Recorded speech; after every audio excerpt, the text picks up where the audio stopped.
Hey, welcome to my stream.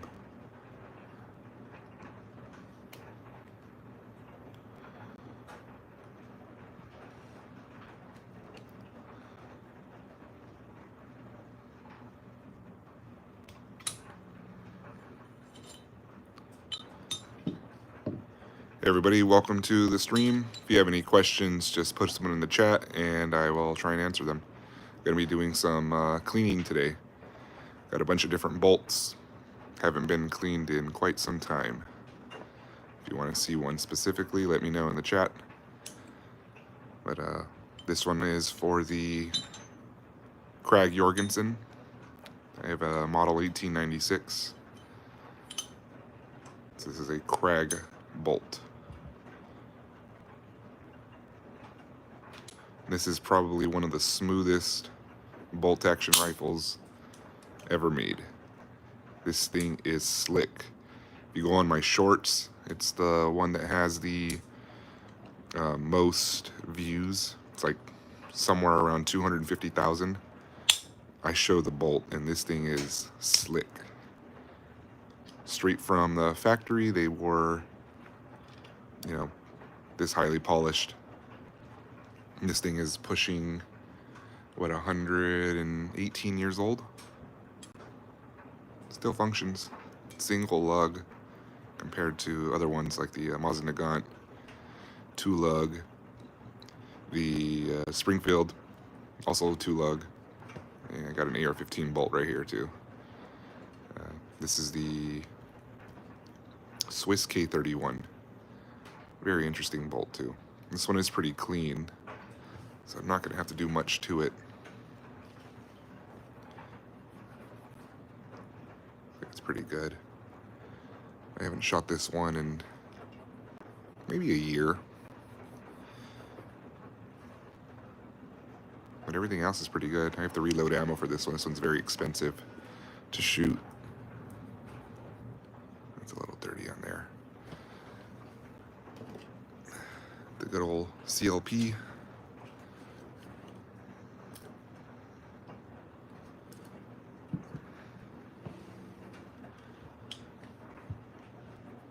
Like I said, if you guys have any questions, just put them in the chat and I'll try and answer them as best I can.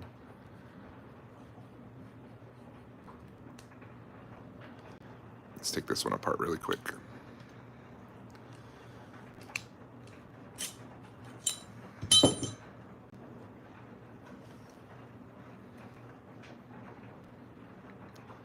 It's a very interesting design too.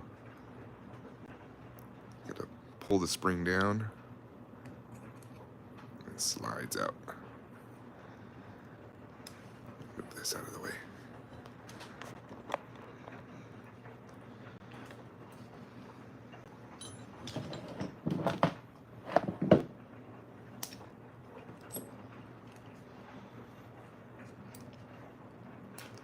You can just see how slick that is. There's like no metal on metal rubbing.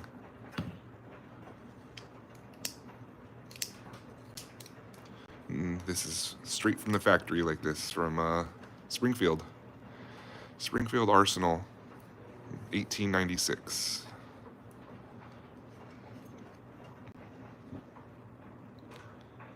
Safety flag.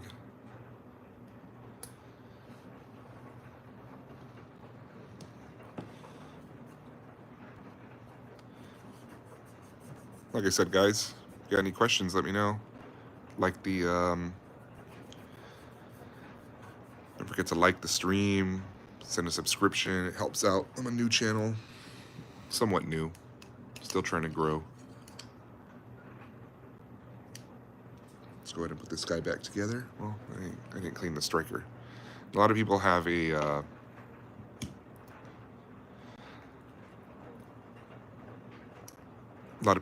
a misconception. These are actually firing pins. This is a striker. It's not a firing pin. It's a AR-15 has a firing pin. These bolt actions have strikers. These are different bolts for various firearms. I'm not handling any firearms. These are just bolts. I'm doing some cleaning, discussions, and maintenance on them. So let's go ahead and put this guy back together.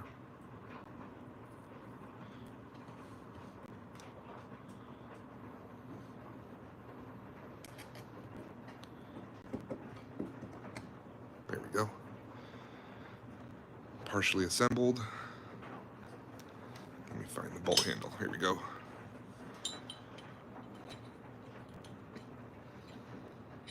Oops. This is the way. Put it in right here. Actually, did I do it the right way? There we go.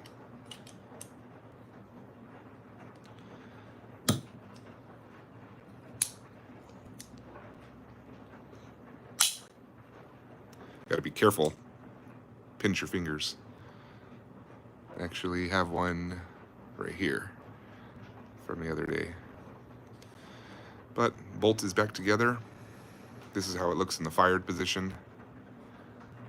See the firing pin sticking out. Have it in your gun. You'd cock this up, and what it does is this.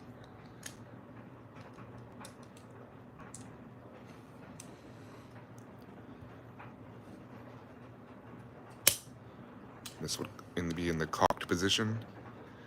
Pull the bolt back. Put another round forward. And when you drop the handle, and what you're going to see is the bolt, the striker is going to drop. So it drops into that lug. But when it's actually in the firearm, this bolt is back. You pull the trigger, bang, ignites the cartridge fires. So let's move on to another one. This one was actually pretty clean, so I didn't have to do it. But let's compare it to another typical bolt action. This one's for the Mosin Nagant, and I have 3 of them. So I have this first one right here, this second one, and I actually do own a legitimate PU sniper. So this is a numbers matching sniper from a sniper rifle. It is a refurb, so it's not totally original, but it is one of the, I guess, authenticated. It's, yeah, I guess you could say it's authenticated. It's one of the imports that everybody agrees on, all collectors agree on, that this is a legitimate sniper, a legitimate PU sniper. So here's the bolt from it. I don't think I've ever cleaned this one. I haven't fired many rounds through it myself, maybe 50, 60 rounds. Absolutely, KAG is the smoothest action. I have a short, if you want to check out my channel. It has like 200-some thousand views, the KAG bolt. It, where'd it go? It just slides right open, glides, and goes back forward and closes. No issues, whatever. It's the smoothest rifle I've ever shot.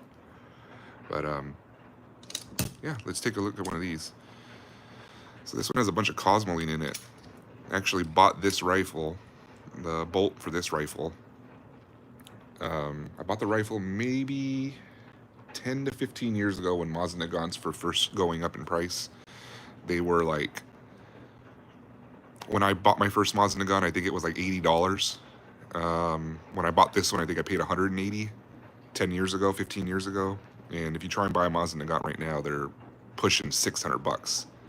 But this one is completely in the cosmoline, grease, factory grease. So the rifle was rebuilt, dipped in grease, and stored away. A gun prime's easier than, absolutely, it does. Some Nerf guns, my kids can't even pump some of their Nerf guns. But this one right here, I'm going to keep it in the cosmoline until I die. I don't know. I don't really care what my kids do with it afterwards. Oh, yeah, cosmoline is fun to deal with. It smells good, too. But this one is going to stay in the cosmoline. The rifle's completely covered in cosmoline. It's not going to get cleaned. I'm going to keep it just as it was. It left, it was rebuilt probably in the late 40s, early 50s, and stored away. And when communist Soviet Union fell, rifle was sold. and it ended up in my possession. And it's going to stay in the way that it left the factory, you know, almost 80 years ago. So we'll take apart this one as an example. And if you were here in the beginning, Yugo Mausers are nice. The M48s, love those. Love M48s. But just to start, you know, if you were here earlier, you saw how smooth this one is. Everything just glided apart. This thing is chunky. You can hear it. And the KAG, I mean, minus the extractor, but look at, you don't hear anything. This thing,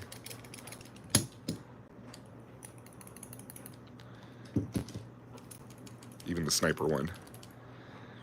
But let's go ahead and take this one apart. There's actually a couple of cool features with this one, and I have a video about it too. So, but let's start by taking this one apart. So you're gonna twist it, and this slides right off. It's your bolt head, your bolt lugs, guide lug, extractor, connecting bar. And again, like I said, a lot of people get confused. This is not a firing pin. This is a striker. A striker is held back by a sear, which it's this right here. So this is the sear. So it's held back. You pull the trigger and it lets go. A firing pin is hit with a hammer. So a firing pin would be right here. A hammer knocks against it, and that's what sets it off. But let's take this one apart. Now you have to turn this. There's a couple of ways. Let me bring this up. There we go. You can pull it down, spin the cap off. And the only bad part about this one is if you let it go, it's going to shoot up. Let's put this back on just for a second. Let's just put a couple turns. The other way to do this, and it's also going to shoot up, you can use your connecting bar. You just got to hold it very tight. So let's do it. Let's unscrew it. Oops, let's do it this way. Connecting bar. And I would say hold this down. Everybody watching, oh, there it goes. Everybody watching, give me a like and a subscribe. It's very helpful. Gives me a little bit of encouragement to keep making these videos. So I have a lot of cool stuff on my channel. So let's take this one apart. And I wonder if this is the one with an R. It is. So this is the one I took apart in my video, but let's take a look at the parts first. We have our bolt handle. We have our sear or caulking piece. Spring. Striker. Again, striker. This is not a firing pin, it's a striker. Bolt head. Connecting bar. Now, let's see if we can see this up close. So not many people know, during World War I, oh, come on, focus. Let's see if I touch my screen, will it work? No. There, we can see it. You can see a little R right there. Go ahead and give me a like if you can see that R. Now, Remington actually made Mosin Nagants for Imperial Russia in World War I. They ended up losing the contract, and some of them ended up in the U.S. Some of the rifles ended up, you know, being shipped overseas. But all these rifles were rebuilt. All Mosin Nagants were. So all the parts were taken off old rifles. They were rebuilt, put into different ones, and it's pretty unique, at least in my opinion. This is from a World War I Remington U.S.-made Mosin Nagant. So this rifle was made in the U.S. in World War I, sent to Russia, used in Russia, and between World War I and the end of World War II, it was rebuilt. And this this striker ended up with my rifle inside my bolt. So I always thought that was very unique about this one. Again, look at, you can see the R And from my understanding, this one is from Remington.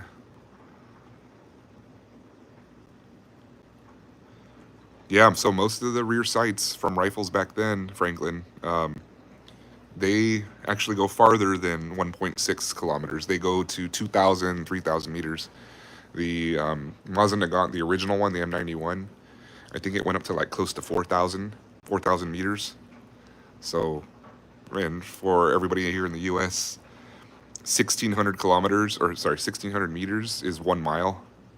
So you had rifles at sites that would do volley shooting, and they could shoot up to 2 to 3 miles. So let's put this guy back together. Put our spring back in. And when you put these back together, you need to make sure you have a soft surface and a surface that you don't mind getting a little bit of damage on. Because in order to put this back together, you do have to push down. If you want to see, I have some wood right here. It's going to leave a little mark, a little indent.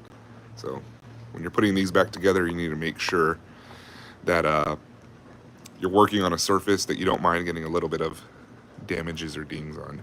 This is my workbench, so perfectly fine. Again, if you let this go, it's going to shoot your bolt handle up and everything's going to get launched. So make sure you have a nice grip. Push down, hold it. Put this on, and just get a couple of threads in.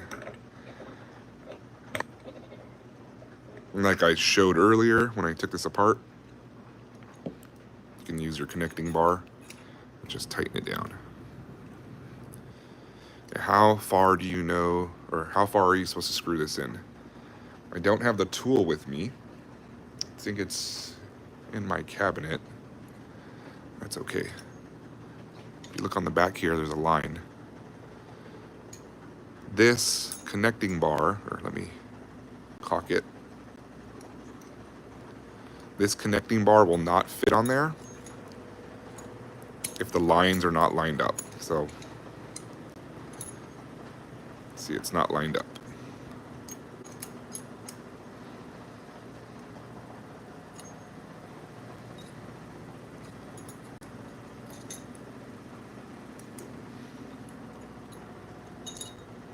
Oh, which way?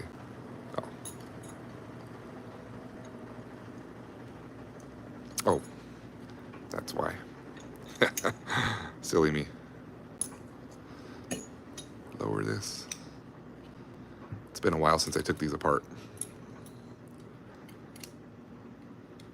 So put it in there. Now the biggest thing that tool is for is to measure how far your striker is protruding. So give me 1 second, guys.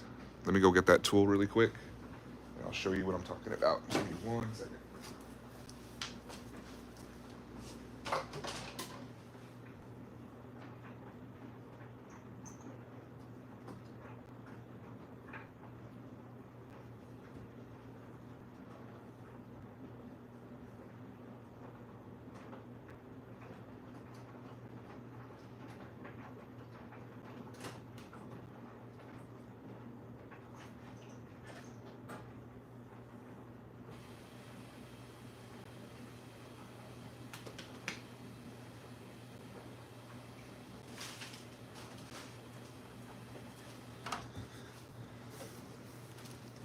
Thank you for holding on. Unfortunately, I cannot find it. You guys will just have to trust me on it. It's a teardrop shaped tool. Put it on here.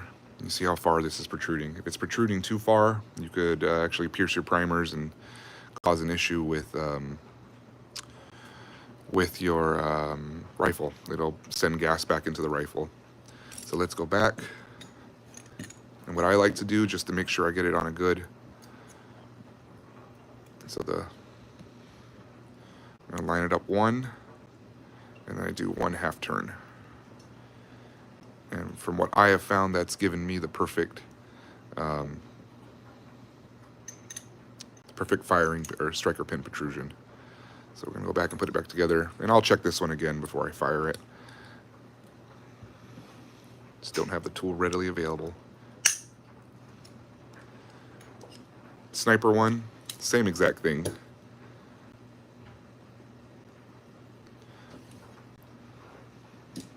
Take this one apart. You can see once you get pretty good at this, you can take it apart pretty quick.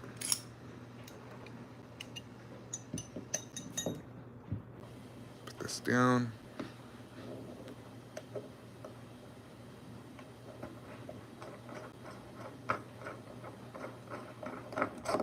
Slowly release it.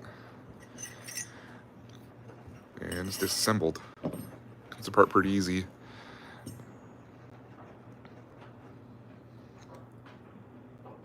Let's put this back together.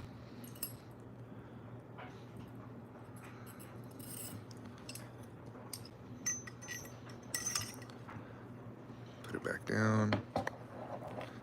And I'm just gonna get the thread started.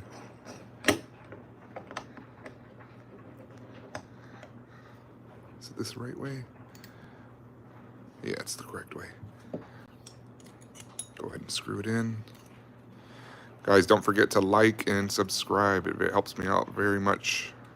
See, there's a lot of people watching. Appreciate you guys giving me your time. If you got any questions, just put them in the chat, and I will do my best to answer them.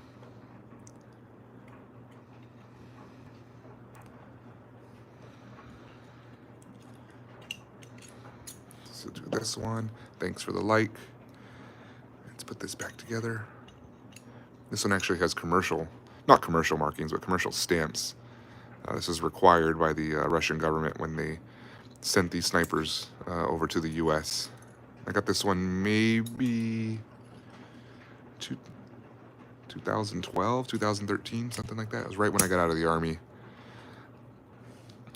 Let's cock this one.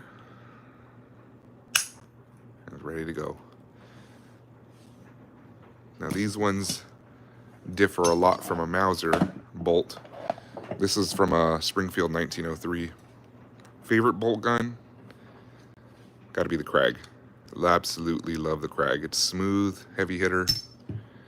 I reload ammo, so it's not extremely cheap, but it's cheaper. KAG ammo, 30-40 KAG is like $2.50 a round, and I reload it for about $1.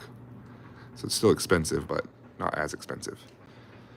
And you can see how this Springfield takes apart pretty differently. Button right here, push the button, turn.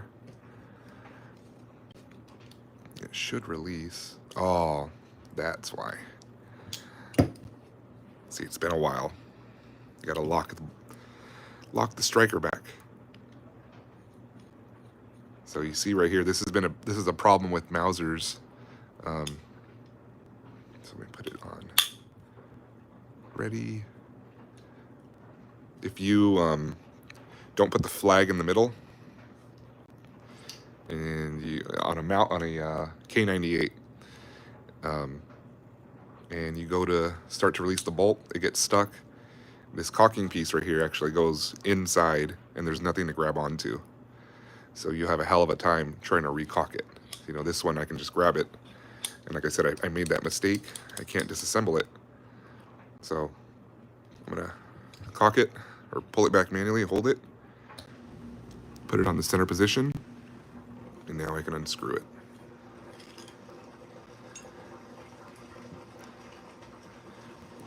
The extractor is huge compared to the Mosin Nagant. So this is the extractor, is what the shell holds onto, or this holds onto the shell, compared to the tiny little one on the Mosin Nagant.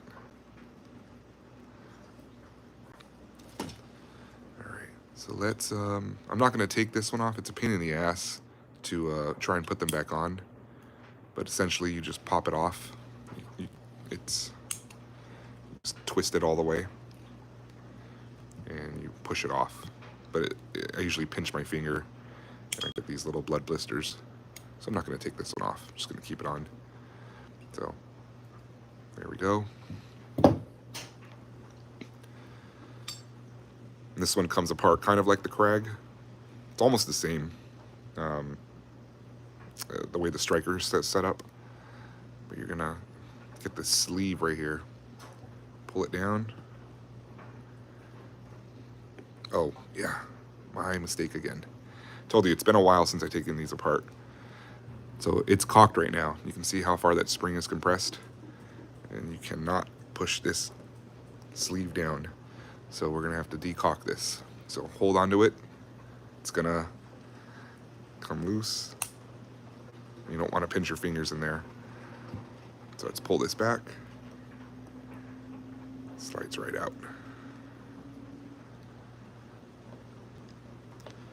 You've got to be careful what kind of 8mm Mauser he bought. If it was Turkish, just got to make sure it's not Turkish 8mm. That shit will blow your gun up. So, parts right here. This one's a little bit dirty. Not too bad. I should like shooting this one. I reload a lot of 30-06 too. You guys, subscribe. It helps me out a lot. Appreciate it.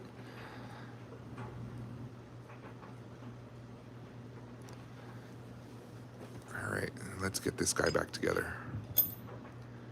Whatever safety here, ready means for fire. Egyptian. Haven't heard too much about the Egyptian stuff. Definitely know the Turkish. Or I'm not sorry, Turkish. Yeah. Turkish stuff, you just got to make sure. So, safe. I'm sorry, fire, safe, center, disassembly. So let's put this guy back together.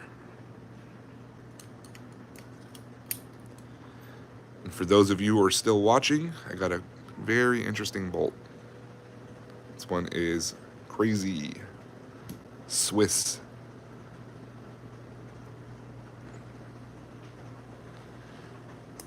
Oops. Turn it this way.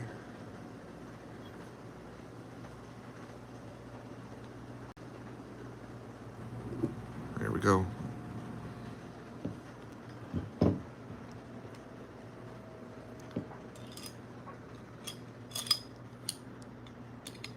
Oh yeah, they cock it first.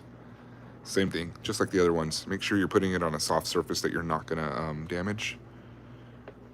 Pull this down. I'm gonna put it in the disassembly position. And then it just screws right back in.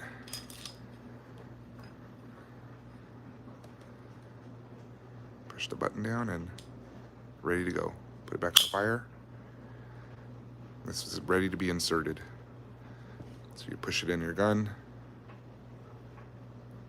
put it down. When you're turning it,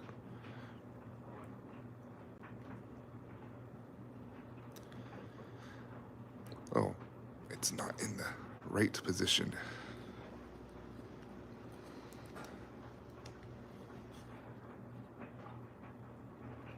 There we go.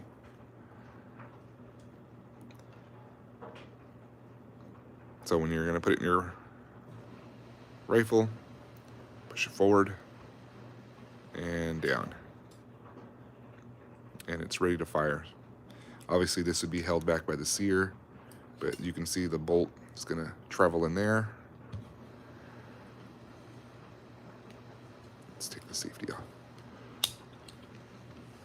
So it's held back, pull the trigger, bam, shoots.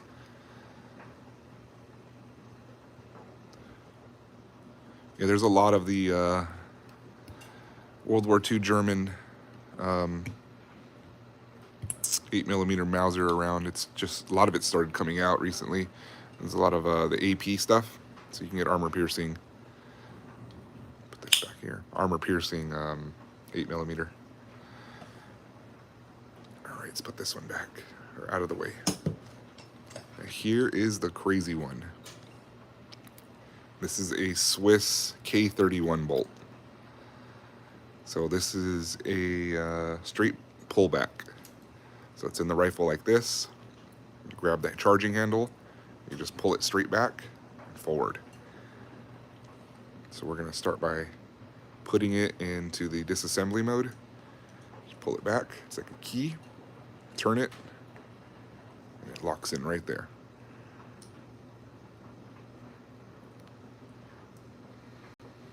Actually, hold on. Am I holding it the right way? I am.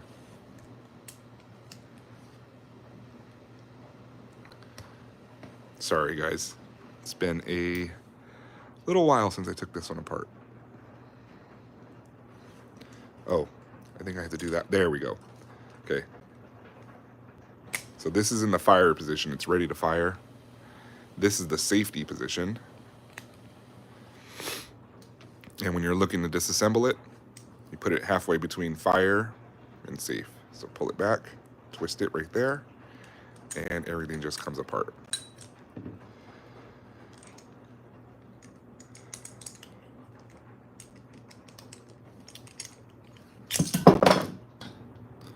Oops.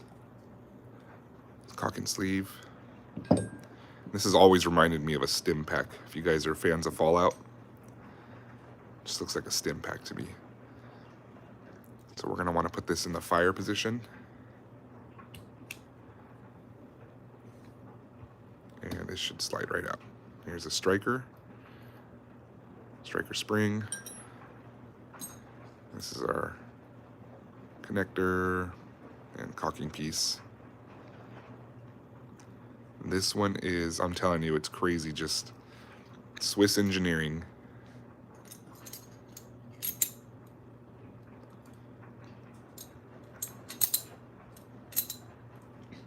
Let's put this back together. The K31 is another sweet shooting rifle, but trying to find ammo for it is fucking crazy. It's expensive. Surplus ammo actually has comes in little white cigarette boxes with 10 rounds, and there's wax around the bullet. Here's our bolt, and then the bolt sleeve. So I'm trying to remember, does it go this way first? Actually, no, I think this one first. And it just spins freely. No, right? This one, it will not fit that way, yeah. So this first. Put our bolt in here, and it should just drop into place. There we go. Next, you gotta put in the charging handle. Well, we gotta make sure to turn, so you can turn the bolt head.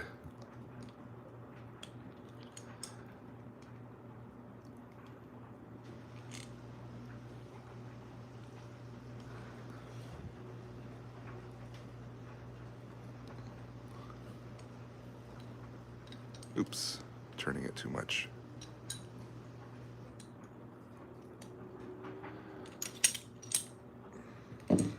Oh, maybe if I do this way.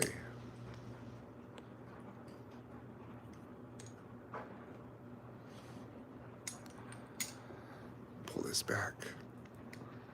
Like I said, guys, it's been a little while since I've taken these apart. So, sorry for the disruption. See, I'm trying to get this channel lined up right here.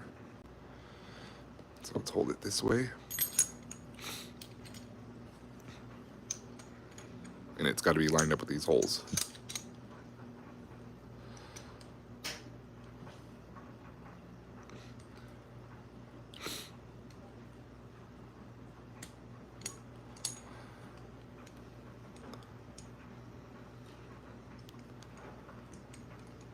There we go. Well, no, we don't.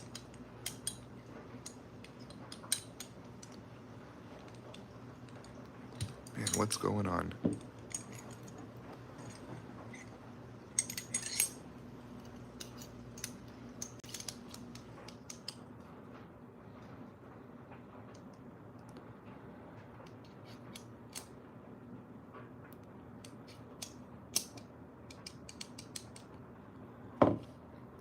Put it on safe and see how that works.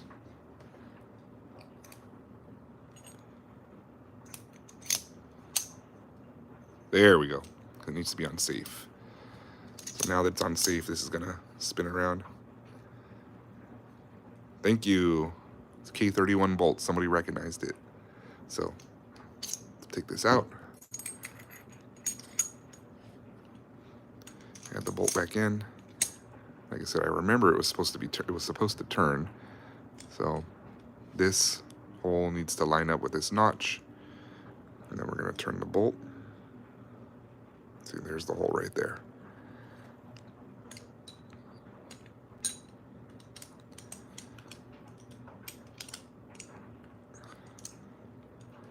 Then we're going to pull this out. Very unique bolt design.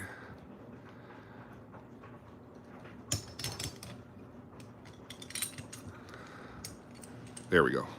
So halfway position, you can see. So put this back in here. When the bolt is in battery, so this will be forward. Locking lugs are here. We fire, bang, pull the bolt back, and you can see how it rotates.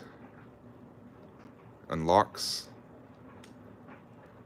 and you push it forward, and it reaches the end of battery, and then it tilts forward. So that's the locked position, unlocked position. So you have to get it from here, and then the bolt will come back. And you push it forward, stops, and it rotates back into place. So I had to help it with my hand, but Swiss design, very unique. So, pretty cool bolt. And lastly, got an AR-15 bolt. You guys have seen them. I'm sure you guys have seen them. This one is filthy. This one is actually out of my M16 clone. It's a,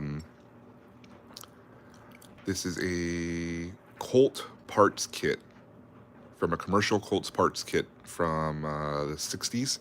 It was an M16A1 parts kit that was sent to Southeast Asia. It wasn't Vietnam specifically, but it was sent to one of those countries.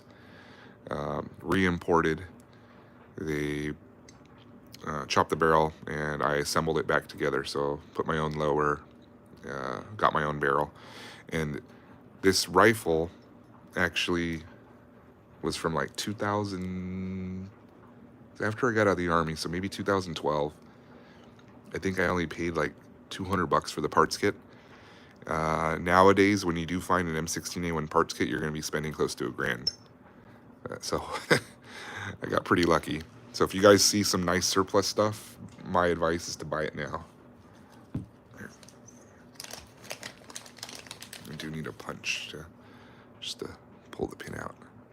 Cotter pin.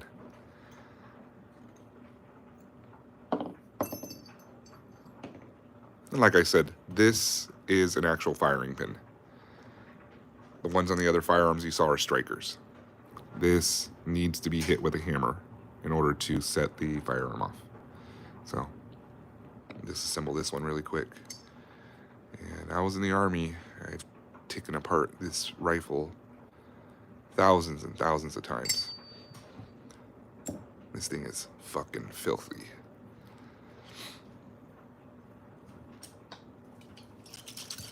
Get some CLP.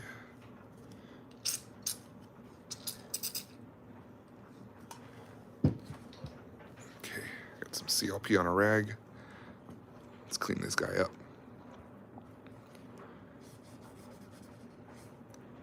And this is not really meant to be a cleaning video. Just I'm just showcasing the bolts.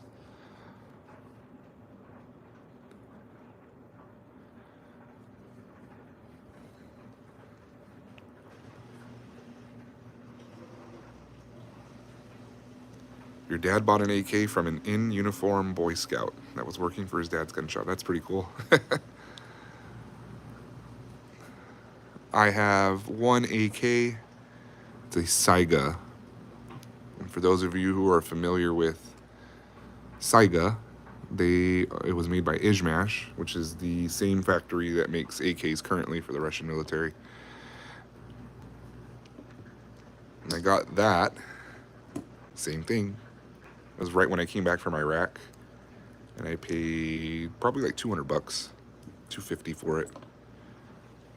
And then Obama stopped the imports of all Russian arms. So Saiga went from like a $250 rifle like couple months after I bought it to like $1,000 rifle.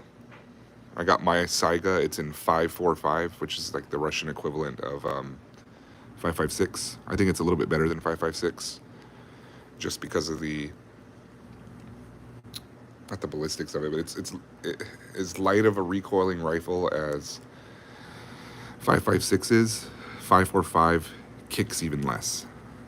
So it's pretty fucking trippy when you have a rifle that has less recoil, but the same power as a M16 or M4. Man, this thing is filthy. I have probably like 500 rounds since I've cleaned this rifle. So just cleaning the bolt. I'd hate to take a look at the actual chamber. Let's put this guy back together. And everybody, if you haven't subscribed, subscribe. I'm going to be going live more often and just doing gun stuff. Just hanging out in my garage at night after the kids go to bed. And I can't actually touch the guns in the video. I got a strike for it. But these are not guns. These are just parts. So I'm not violating any community guidelines, which I posted in my description. So, man, this thing is fucking filthy.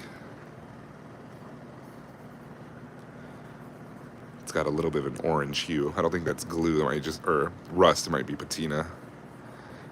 So this bolt is pushing 60 years old.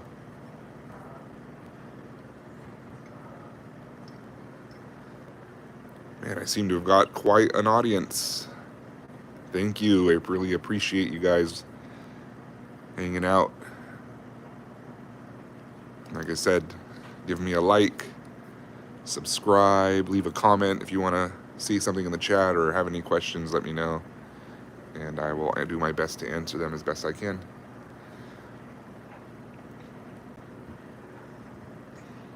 SAR 1, I'm not familiar with that one too much. I know about the Romanian Wasser. I used to own a Wasser too. I sold it to a friend's brother.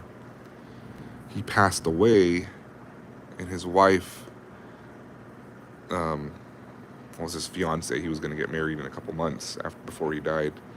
His fiance ran off with the rifle and never saw it again. You know, I was hoping that at least it could have went to his little brother, or she would have wanted to sell it back to me, but that never happened. Man, this thing is fucking filthy. You see that? Jeez. I'll use a clean part of it too. So maybe I haven't cleaned it. Maybe it's been more than 500 rounds.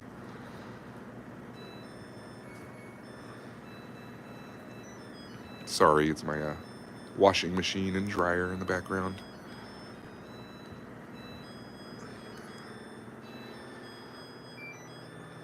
Cleaning your gun is kind of like wiping your butt. You don't stop until the paper comes back clean.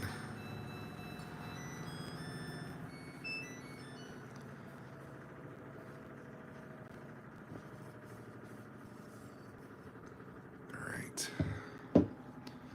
This is always a little fun part. You can see how filthy.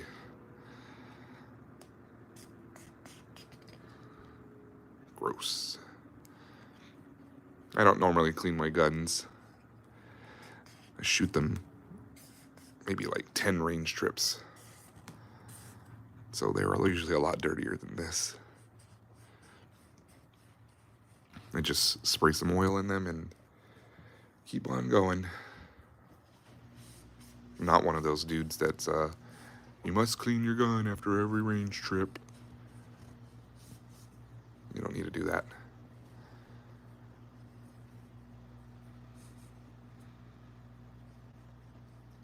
All right, let's get this guy back together.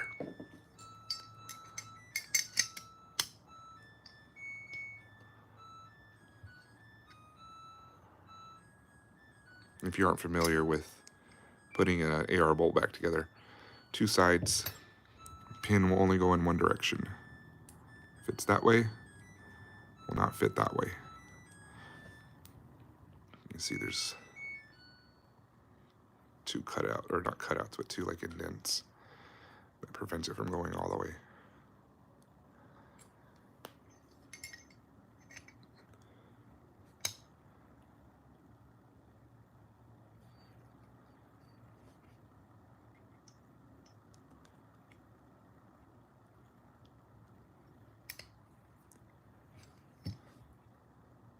Take the firing pin, just drop it. Get your cotter pin back in. Same here. It's just something very simple and easy to use about an AR or a Mini 14. I do have a Garand. I like the Garand a lot too. I have an M1 carbine. The M1 carbine's my shit. I'd probably say pushing my first or second favorite semi-auto. But that's all I got, guys. I'm gonna go to bed now. It's almost 10 o'clock. Thank you for watching. Like I said, if you subscribe, it helps out immensely. Truly appreciate you guys spending the evening here with me. Yeah, Canada, man, I live in California. We have horrible laws, and it's probably about the same as Canada. I mean, but I guess we can own AR-15s here in California, and oh, that's bad. I didn't even clean the bolt. Yeah, Canada's, it's got some pretty strict laws out there too.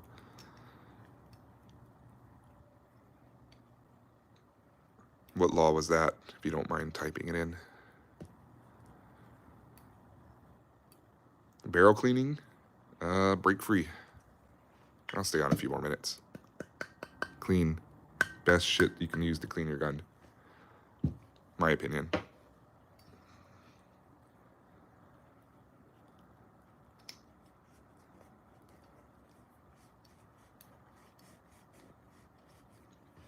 Again, break free.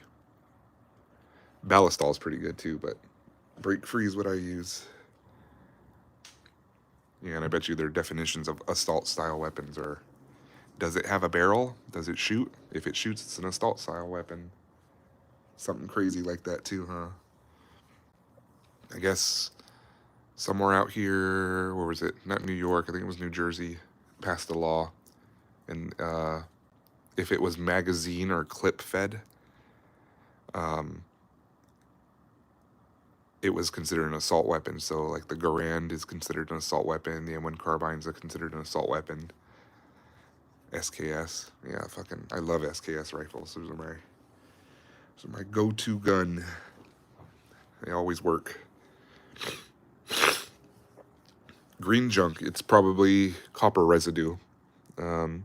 So if you use CLP and CLP does not get rid of that green stuff, you're going to want to look at a copper solvent. That green stuff usually is copper that has oxidized. If it's on your barrel, I have no idea what it is, but if it's in your barrel, it's more than likely copper residue.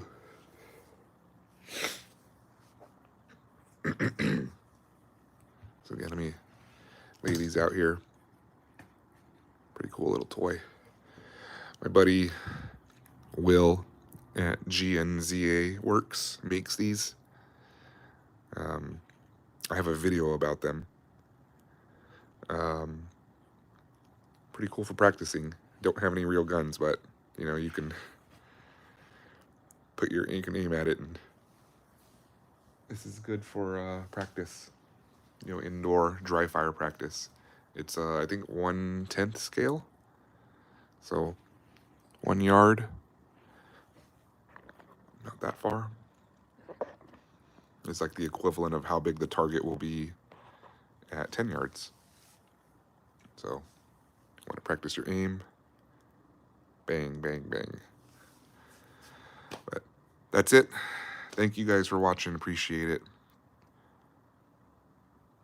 Oh, hey, thank you. Did not realize that. Double tap the screen to like the stream. Give me a double tap, guys. There's 119 of you watching. I only got 12 likes. Everyone double tap. I appreciate it, guys. Thank you again. Have a good night.